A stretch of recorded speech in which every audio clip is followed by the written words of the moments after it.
sadziwa kuti sadziwa ndipo sazadziwa ngati simdziwitsa. Okay, utenga ukuchera kwa ineo Bishop Pastor Reverend Shehe Mulaliko odzozedwa Matumbi uye wachifundo na tanduzeni kodi ndani analenga dzikoli amayang'anira soti dzilombo zapasinza mwamba zonse zimulambire palibenso wina koma ndati wa mwamba etanduzeni kodi ndani analenga dzikoli amayang'anira soti dzilombo zapasinza mwamba zonse zimulambire palibenso wina koma ndati wa mwamba. Yehova ndiye mbusa wanga sindidzamusowa anditsogolera kumbusa la nsipu ndiko madzi odika anditsogolera mabanda chilungamo chifukwa cha lache zina kakali ndenda chiko chatuzwa ifa sindidzaupa choipa chiponga chake chodo yake izi zisangalatsa ine andiyalikira ine gome kuna kwadani angadzodza mutu wanga mafuta chiko changa chisefuka indo bwino ndi ukoma zisanisara masiku a moyo wanga ndipo pa masiku wose ndzakhala nyumba ya Yehova Hova.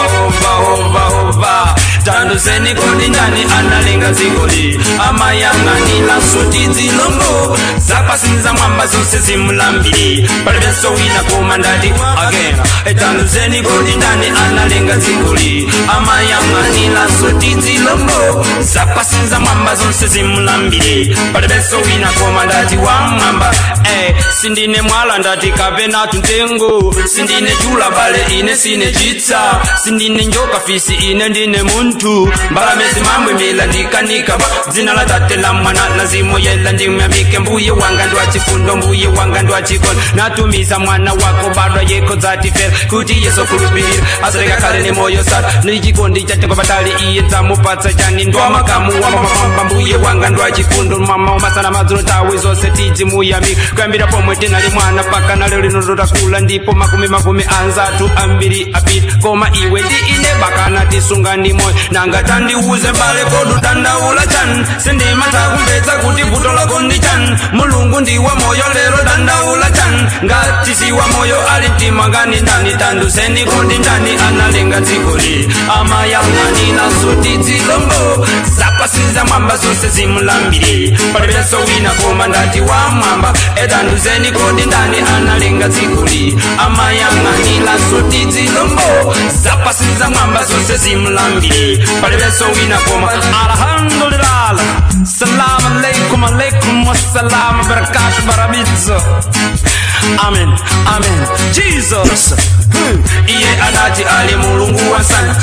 olanga wana chifukwa cha tate dzina lake kumali ikwezeke chifukwa iye aliwa dzina lake likwezeke dzina lake liyamikike pasose zomwe amatichitira teni chonde timuyamike ndi munkhondo ndi mufulu nthawi zonse timuyamike tsiku ndi tsiku teni tidzimuyamike iye ali wachikondizeda makondali yese popeleka madalitsa mvule makwera palipose chifanizo chake iye anatilenga tonse mofanana mvule magwa ndikusiya dzuwa limaola ndikuzima matumbana ndipatatu luso zaye ndiyamika. Tanduzeni kodi ndani analenga dzikoli amayang'anira soti dzilombo zapasinza mwamba zonse zimulambire palibenso wina koma ndati wa amen. Tanduzeni kodi ndani analenga dzikoli amayang'anira soti dzilombo zapasinza mwamba zonse zimulambire palibenso wina koma ndati wa mwamba. Jesus, I'm in spirit. Amen, amen, amen. Sindine mwala ndati kapena tunjoka sindine jula bale ine sine chitsa sindine njoka fisi ine ndine muntu mbalamezi mamwe mira ndikanika bwa dzina la tate la mwana lazimo yela ndimyamike mbuye wanga ndwa chifundo mbuye wanga ndwa chikondi natumiza mwana wako badwa yeko zatifera kuti yeso kulupirira asareka kale ni moyo sata ndi chikondi chatekwa batali iye ndzamupatsa chani ndwa makamu wa mama mbuye wanga ndwa chifundo mama wa masana madzo ndawi zose timyamike kuyambira pomwe nali mwana tendidzimuyamika tandiuze kodi mbalo dandaula chanlati